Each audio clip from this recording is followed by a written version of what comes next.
Ayun, so finally nakagawa na naman tayo ng panibagong video. And then, itong video na ito para dun sa mga nagtatanong sa akin or mga nag-PM sa akin na kung ano yung mga parts list na ginamit ko rito at kung magkano, especially yun nga, kung magkano. So ayun, so let's start with sa Beta FPV Pavo 30 frame. Plastic siya and mukhang matibay naman. Hindi naman siya mukhang parang masisira kagad o may mababali kagad pag may nag-crash. Pero syempre depende pa rin kung gaano kalakas yung impact nung frame pag bumagsak. So far, hindi pa naman ako nagka-crash dito sa frame na to. O hindi ko pa naman nag-crash tong frame na to. So, hindi natin alam. Ayan. And medyo may kabigatan din coming from Ranger toothpick. Nung first time na nilipad ko, medyo nabigatan ako. Pero, syempre, dahil na rin sa parts na ginamit nung Pavo 30 frame. So, ayun. So, ano mga ba yung mga parts na kailangan natin dito para makabuo nung simpleng Sinuwook frame, or not sure kung anong tawag dito, pero yung Pavo 30 frame. Siyempre, kailangan mo ng frame first, and then itong FPV camera, and then siyempre kailangan mo ng 4 na motor. Yung ginamit ko dito na motor is 1404 4000 kV Mamba Toka, and 1404 4000 kV, and then yung siyempre kailangan mo ng 3-incher propeller, and then kailangan mo ng flight controller. So ang ginamit kong flight controller dito is yung Mamba F411, and then ano pa nga ba, yung green dito, yun na yung DTX natin. Ito yung Ishin ATX03S. So kagandahan nito, meron na siyang mic, and then smart audio na rin, and then yung antenna natin, and finally yung receiver natin. So yun lang naman, frame, FPV camera, motor, propeller, flight controller, VTX, ito, antenna, and then yung receiver natin. So receiver natin doon sa pinakaloob. So ang tanong dito ngayon, kung magkano ba yung mga prices, o kung magkano yung mga prices ng mga parts na yan. So dito prepare natin yung mga prices. So yung mga link para sa mga prices. So unang-una bili ko siya sa Pinay FPV, and then kay JC FPV. So and let's start with FPV camera. So yung camera natin is Fox here, Razer Nano. So and 1,000 pesos. And then yung Ishin, binili ko yung VTX na yan kina JC FPV before. I don't think may stock pa siya nito. So, yan, kinuha ko na lang yung link sa Banggood. So, nakalimutan ko na lang kung magkano, pero yun nga, 921 yung current price sa Banggood. Okay, and next, yung frame mismo. So, ito Pinay FPV. So, 1.3, gulo nung yung 1.315. Ayan. And then next, yung Mamba Toka na motor, 1404. Ayan, 4,000 kV. And 625 each. So, tip lang, kung kaya naman ng bulsa, pag bibili kayo ng motor, bumili na kayo ng extra. So, bumili na kayo ng 5 para pag nasira, just in case na nasira yung sa motor, yun, meron kayong ipapalit ka agad. Wala na kayong alalahanin kung may stock pa or ano. So, yun lang naman. Okay, and next, yung Diatone Mamba F411, and 25 amps na siya. So, yun yan. Bell Heli S, 25 amps. CD siya, blah blah blah blah. And for SFC, so yan siya, 1,932 pesos. Pinay FPV. And of course, meron tayong, dito sa build natin, merong special na, or may karagdagang setup na kailangan gawin dito sa sa flight controller. So hindi siya basta-basta mapapalipad. Kailangan meron yung tinatawag na motor remapping, since yung flight controller natin naka-flip Pero anyway, papakita ko yun mamaya. And then next, yung antenna natin. TBS Triumph. And 995, Pinoy FPV. And yung LEC natin, yung propeller natin is yung HQ prop. Heads up 3 by 1.8 by 3. Okay. So, 90 pesos. Yan. 90 pesos yung 2 pairs na. And then finally, yung receiver natin is Crossfire. Crossfire na ano. Oh, nawala. Yan. So, 1,250. So, do the math na lang kung magkano lahat yung nagastos. Or, anyway, pakita ko na lang din mamaya. Ayun, so yun yung mga prices. Alright. Balik natin. Yan.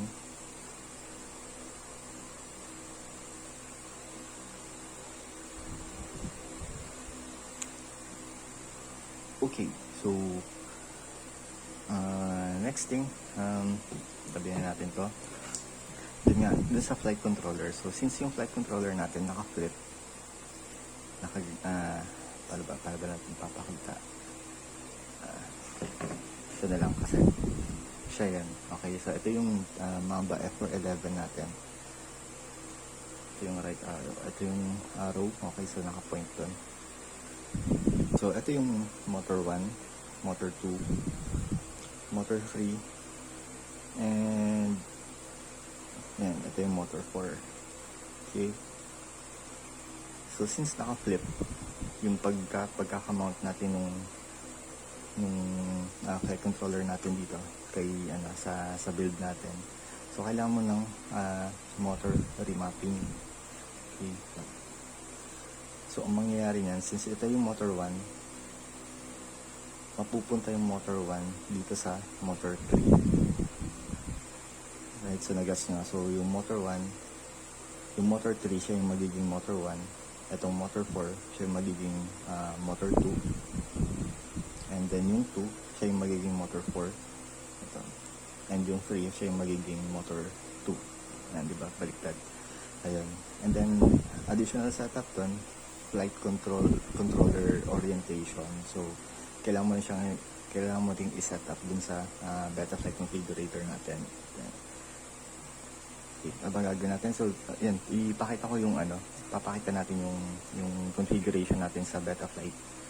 Okay, so, thing to note pa nga pala dito sa frame na to kasi hindi naman siya ganun na, or I'm not sure, hindi siya designed for lahat ng controller, flight controller. So dito hindi ko lang kung makikita, ayan, dun sa USB port na yun, may nakaharang na plastic. So kailangan ko lang i-trim ng konti para magkaroon ako ng access dun sa USB port. Ayan, so may kinat lang ako ng konti dyan para may saksak yung USB cable natin. Okay, so kabit na natin tong cable. And ayan.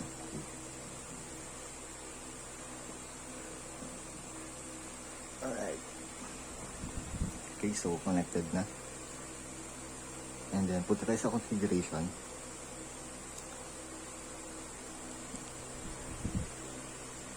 Enable lang natin yung accelerometer. Okay, close. So SLC, baliktad siya ngayon.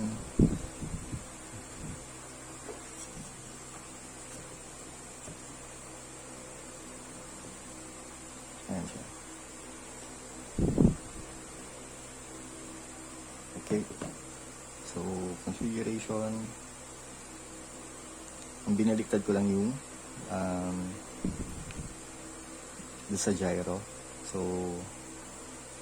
clockwise 180 degrees flip, and then sa'yo negative 180. So Hindi lahat ng flight controller ganun ang setup, iba-iba. So pero dito sa Mamba F411 natin, ganito yung setup since naka-flip nga. Okay, and next, dun sa motor remapping sa CLI mo siya pwedeng gawin. So, and yun. So anyway, ayaw gumana dun sa sa cellphone ko yung Betaflight, lagi nagdi-disconnect. So kung gagamitin natin yung extra na Mamba F411 dito. So ito, yung mga resources niya nasa default configuration lahat or nasa default mapping lahat. So gagawin natin, i-remap natin or ipapakita ko sa inyo kung paano mag-remap ng motors. Okay, so ikapit na natin tong flight controller and yun.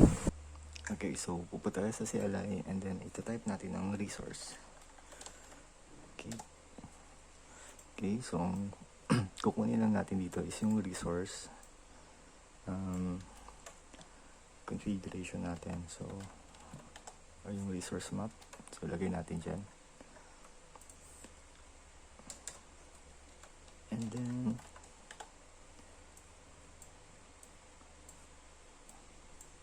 so gawa tayo ng konting map lang dito. So yung X and then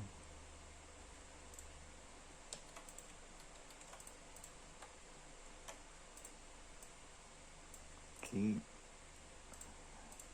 So ang motor natin is B03.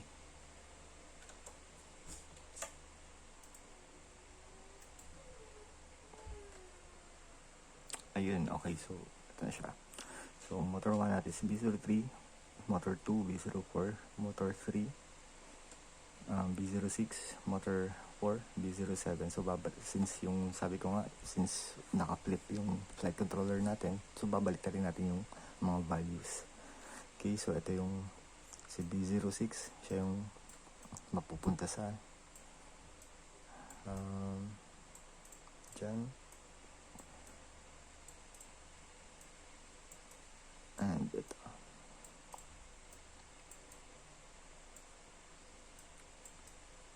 Okay, so ganyan.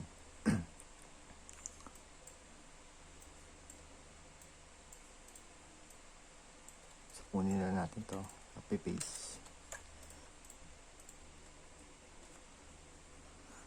Okay, and 6 7 3 4. Okay. Okay, so ito na yung bagong mapping natin ngayon. Copy lang natin yan. And then paste. Enter. Okay, so save.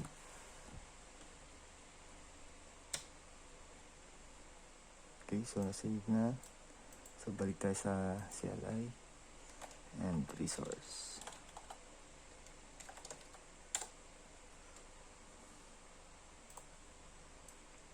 Okay, so yun na. Nakaset na yung bagong resource natin para sa motor 1, 2, 3, and 4. So yun lang, ganun lang kadali yung pag-remap ng mga motors natin.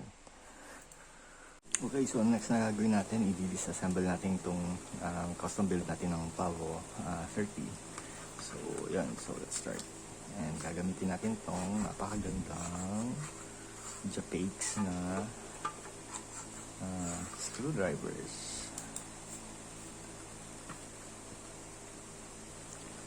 Okay, so yun nga. Disassemble in 3, 2, 1, poop. Okay, yun. So, disassemble na natin. Okay, so tabi na natin to. Alright, so ito na yung laman loob ng ating Pavo 30. So, ito na yung flight controller na nakabaliktad. So, ayan siya. Ito yung VTX natin. And napansin nyo, so tinakpan ko siya ng hot glue. Okay, and yung iba hindi na. Ewan ko kung bakit, siguro nakalimutan ko. And then yung receiver natin andun sa pinakailalim dun. Okay, so naka sandwich siya dun sa loob. So itong VTX natin nakapatong lang siya dun. So I think itong Pavo 30 was made for HD system. So hindi siya ganun kabait para sa mga analog setup. Oh yeah, yung pagkakahinang nung wire natin para sa battery, nakatayo imbis na pahiga. Reason for that kasi yung itong parang pinaka-canopy niya masyado nang masikip, so hindi pwedeng nakahiga. So kailangan nakatayo talaga yung pagkakahinang nung wire natin. Okay, so ayan. Alright, and then dun sa propeller natin, one thing to note, so since ito yung taas at andito yung battery, check nyo yung propeller, yung orientation ng propeller. Okay, so ito yung motor natin. So usually ang orientation ng propeller is nakaganyan, nakapatong dyan. So check yung maigi. Ang gagawin, kailangan nakabaliktad. Okay, so yan, naka-flip din siya.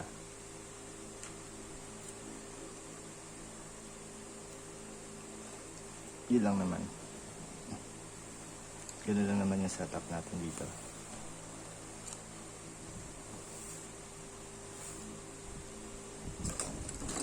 Okay guys, so yun lang. I hope may natutunan kayo dun sa video natin na to. And yun, so ayan, so nabuo ko na ulit. At hindi ko alam kung paano ko tatapusin yung video. Sabi nga ni Chito ng parokya,